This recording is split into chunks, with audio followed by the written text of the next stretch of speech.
persons in the world. The Bronze to the Associated Press, preparing a really slanted piece for its thousands of newspaper, radio, TV, and internet clients about the McCain-Obama race and foreign policy. Mary Schweid wrote, Obama, by contrast, is decades younger and inexperienced in foreign affairs. His political success until now is powered to a large extent by his youthful optimism for change. While that may ignite enthusiasm, it could also inspire allegations of naivete.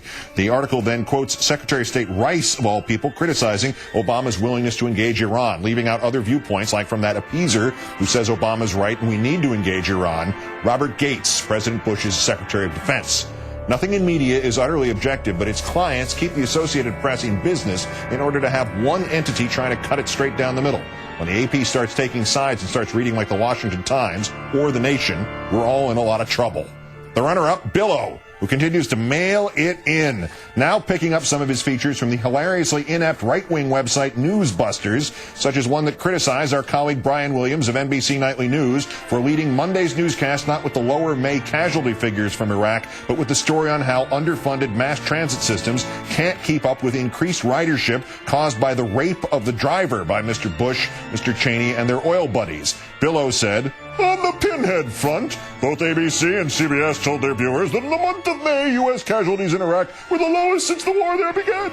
But somehow NBC's Brian Williams neglected to mention that. Somehow old Brian couldn't work that in. For ignoring what he has to know is an all-important story for America, Brian Williams is a pinhead. Questions? Are you surprised? Surprised that you're a blithering sociopath cutting and pasting items from Newsbusters? No, I am not. Surprised that you don't have a clue about what's all important or news to Americans, like any casualties in Iraq are too many, Bill, and the country's being strangled by big oil? No, I am not. Surprised that you're going on 59 and he's 49, yet you refer to him as old? No, I am not. But our winner, Joe Lieberman, formerly Democratic senator from Connecticut, sending some email spam to McCain supporters in which he refreshes their presumably short memories about who he is. Quote, as you know, I caucus with the Democrats as a United States Senator and was the Democrat Party's nominee for Vice President of the United States against President Bush and Vice President Cheney.